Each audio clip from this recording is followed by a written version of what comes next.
If you're really wonderful, things will happen in every way, I'm saying. And this whole thing is an American thing, that there is a soulmate somewhere. If you invest a deep sense of involvement, something wonderful may happen. It's because of your involvement, not because the other person is fantastic. No, even if you choose a fool, actually it's easy that way. If they're not stupid, why would they come to you first of all? Because if one more person becomes just like you won't be able to bear with them for 2 days. Nobody is like you, and that's good. Don't look for sameness, not necessary. Because of the difference you tango, not otherwise. If you love somebody, it's a fickle happening, because no human being will happen 100% the way you want them. Every human being on this planet is going to disappoint you, believe me.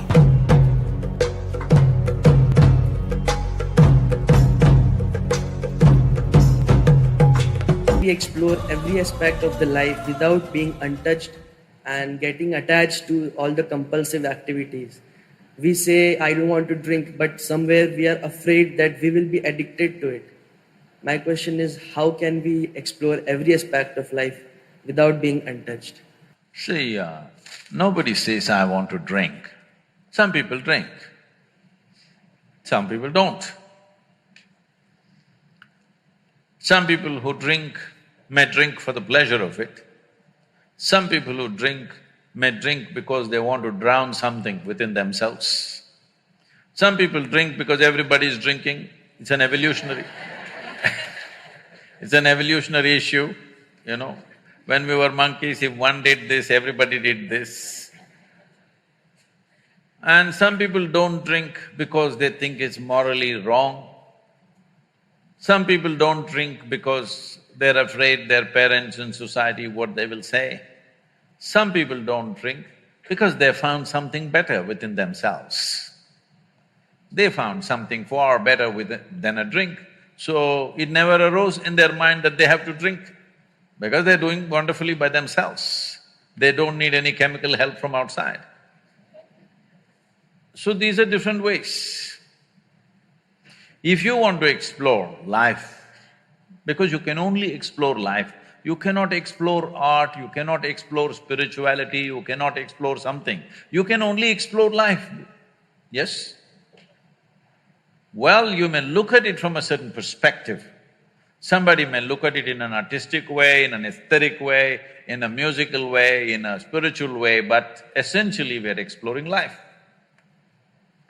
Even if you are looking at inanimate things, you're only exploring life because nothing happens outside of you. Everything that happens only within you, isn't it?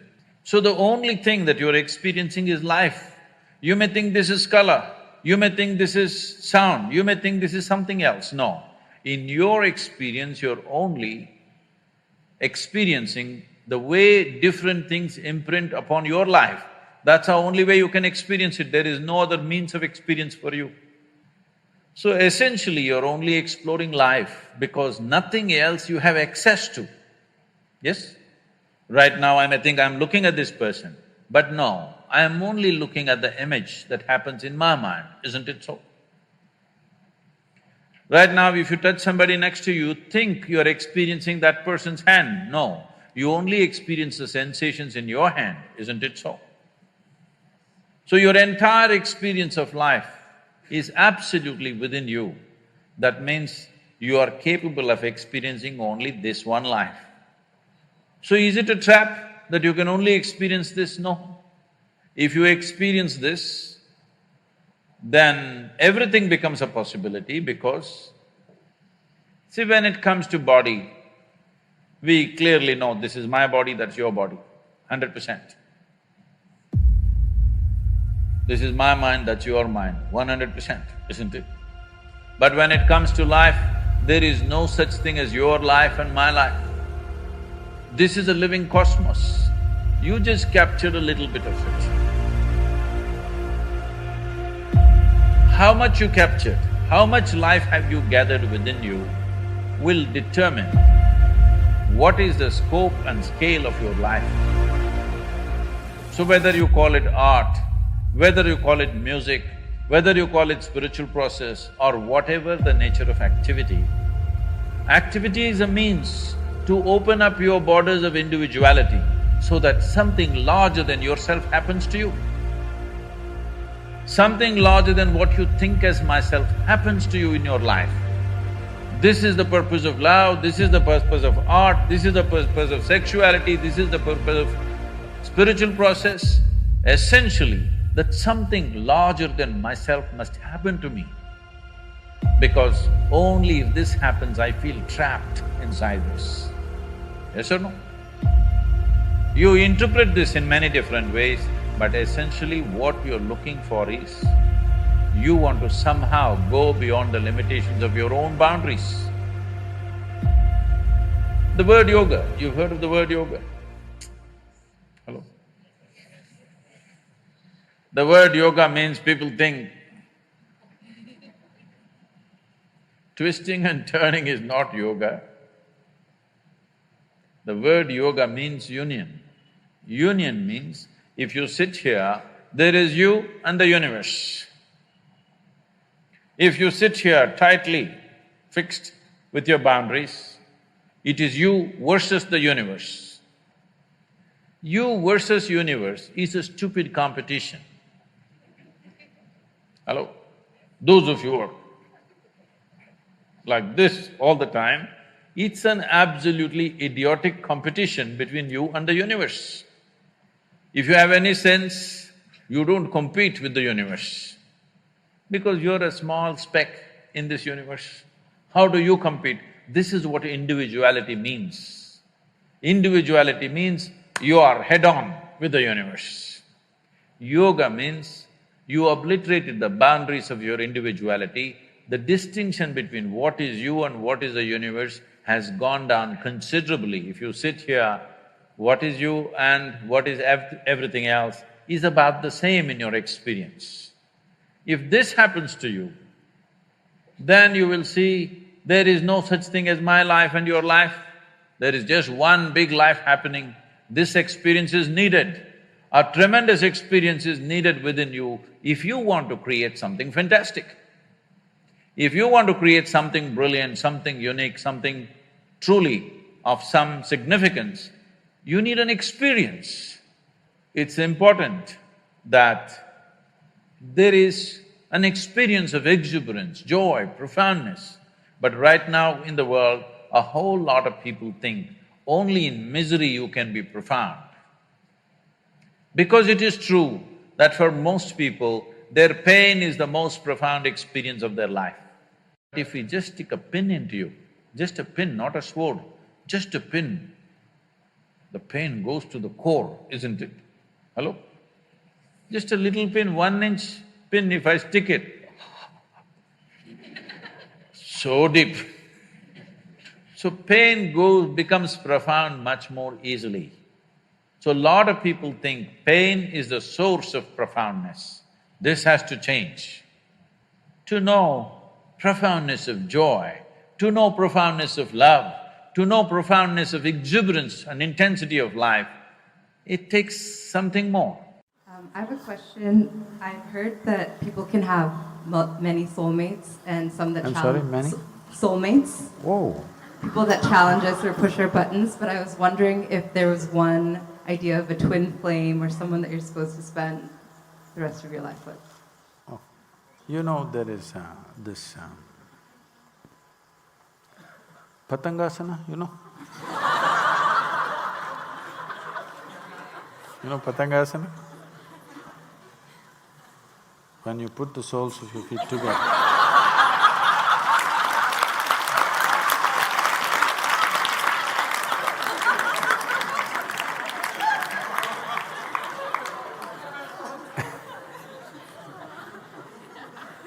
two souls have met their mate.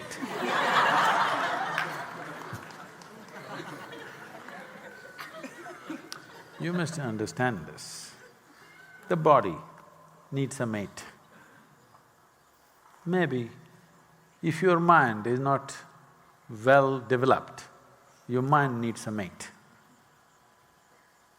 If your emotions have not become all-inclusive, your emotions need a mate. At least your goddamn soul should be free from that hankering. Yes or no? If there is something called a soul, you're referring to something beyond physicality, right? If there is something beyond physical, would it need a soul? Would it need a mate, I'm asking? Mate means a companion. It could be physical, it could be psychological, it could be emotional, it could be workmates. So, mate comes in only when some sense of incompleteness is there. At least this, whatever you're referring to as soul, at least that one thing should be complete, isn't it? If it's complete, it doesn't need… Now, these many soulmates, I don't know where this came from. I thought the term soulmate was coined in high school. When you truly wanted to trap somebody and you always feared they will get away, you told them, we are soulmates. That means we can't break. But now you're talking about many soulmates. I do not know when this evolution happened.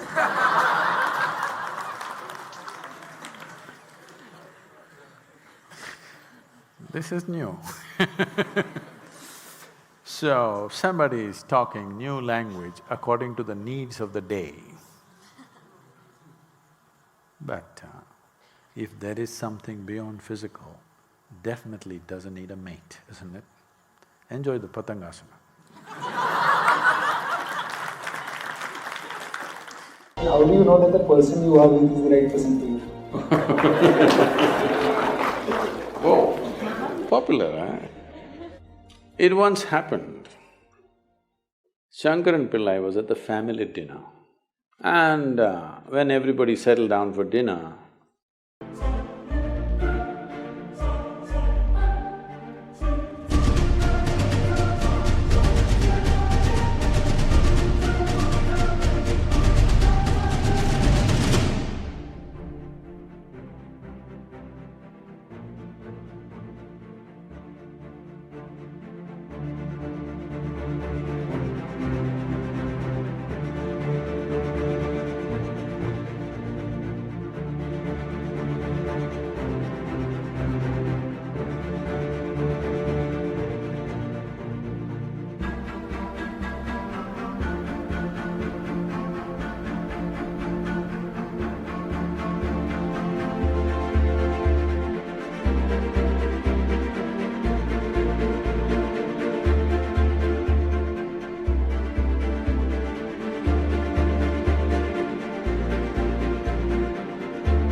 he stood up at the table and announced, I am going to marry Lucy, who's just across the street. I hope that's not the name. No, it isn't. Then the father said, what? You're going to marry Lucy? She has nothing, she's like a tramp. You're going to marry that Lucy? Mother said, what? You're going to marry that Lucy? The uncles always pitch in these kind of matters, you know. Uncle said, what? You're going to marry that Lucy? Have you seen her hair? It looks fake. The aunt, what? You're going to marry Lucy? She's always painted. You're going to marry that painted woman?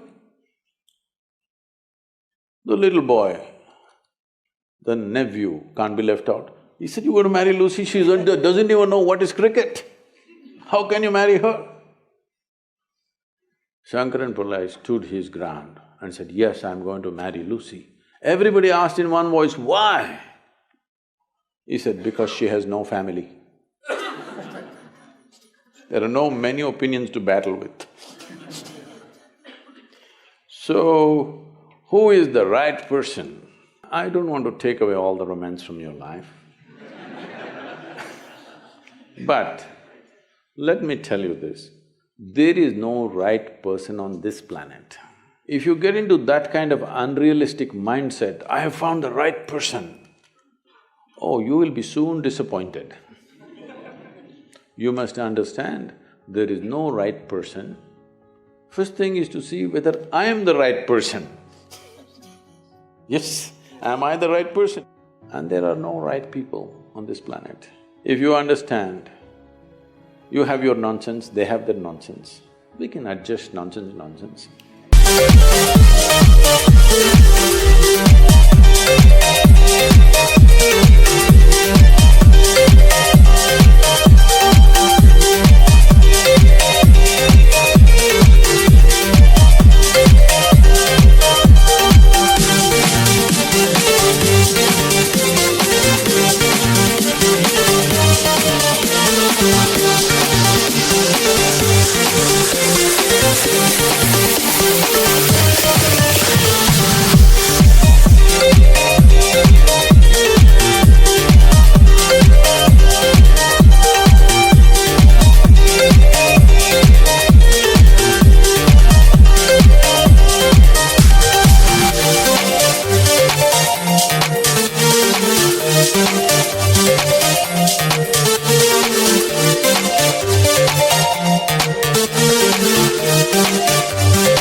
Go on. First and foremost thing is, you bring yourself to your place where your experience of life is just pleasant by yourself. You're wonderful.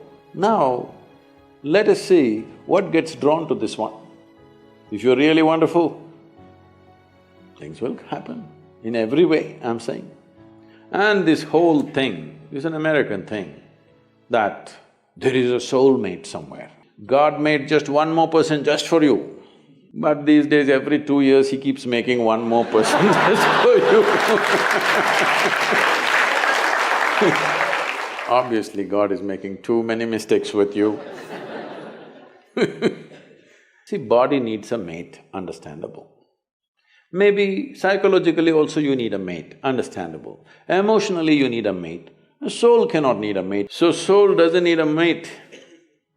Nor was some person made perfectly for you, okay? If you invest a deep sense of involvement, something wonderful may happen. It's because of your involvement, not because the other person is fantastic. No. Even if you choose a fool, actually it's easy that way. If they're not stupid, why would they come to you first of all? No, I'm just being nasty. So, even if you choose a fool, it doesn't matter. If you involve yourself, it can turn out very beautiful. You chose the smartest person in the universe, it could be a disaster. So, do not think in terms of, whatever this made for each other nonsense. No, you choose the opposite actually. But after some time, after a little bit of time, you slowly start expecting they're just like you. This is a serious mistake. Because if one more person becomes just like you won't be able to bear with them for 2 days. Nobody is like you, and that's good. Don't look for sameness, not necessary. Because of the difference you tango, not otherwise. In this materialistic age, the real feeling of love is disappearing from our life. Most of the love we receive from others and express to others is superficial. How can we reinforce the real feeling of love in our own life and in others? Forget about others. If you learn to be loving by your own nature, not because of somebody else or something else. I know the question is coming from Facebook, there's an enormous possibility. You can even love those people who don't even exist. So I'm saying it's a tremendous possibility. So, if you just become love, not love somebody, then you will know the nature of love. If you love somebody, it's a fickle happening. Because no human being will happen 100% the way you want them. Every human being on this planet is going to disappoint you, believe me. Not because they'll do something wrong, because nobody can fulfill the unrealistic expectation you have of them. It's simply not possible. Have you been able to fulfill anybody's expectation, I'm asking you, entirely? Partially, but never entirely, isn't it? Believe me, whoever comes, I want you to know, the ideal people whom you worship, when Krishna was there, his wives complained. All right? Love is not a relationship. A relationship is a different thing. Love is a certain sweetness of your emotion. Whether you look at a tree, or a dog, or a man, or a woman, or a child, or just at the sky, why can't you look at it lovingly? Because it's not about loving the sky, it's about the sweetness of your emotion. If your emotions are sweet, whatever you look at it in a certain way. Right now you have nasty emotions, whatever you look at it in a different way. So you have always associated love with somebody. No, this is not about somebody. Love is not something that you do, it is something that you can become. If you're willing, you can become love, you can make your emotion into a very sweet space. If you make your body very pleasant, it becomes pleasure. If you sit here, it can be great pleasure just sitting here and breathing. If your mind becomes pleasant, we say this is joy. If your emotions become pleasant, we say this is love. If your very life energies become pleasant, we say this is blissfulness, this is ecstasy. If your surroundings become pleasant, we call that success. Now you're calling your success with somebody as love, that's a mistake. You have a success story with somebody, you're calling that love. No, that is actually success, because that needs lots of management. But for you to be loving, there is no management. If you just make your emotions sweet, your emotions are sweet and it's beautiful to be like this. It's not about anybody. If somebody comes, we can share it. If nobody comes, you can sit here with your eyes closed and still be loving. What's the problem? It is not about somebody, it's not an action. It is not something that you do, it is something that you can become.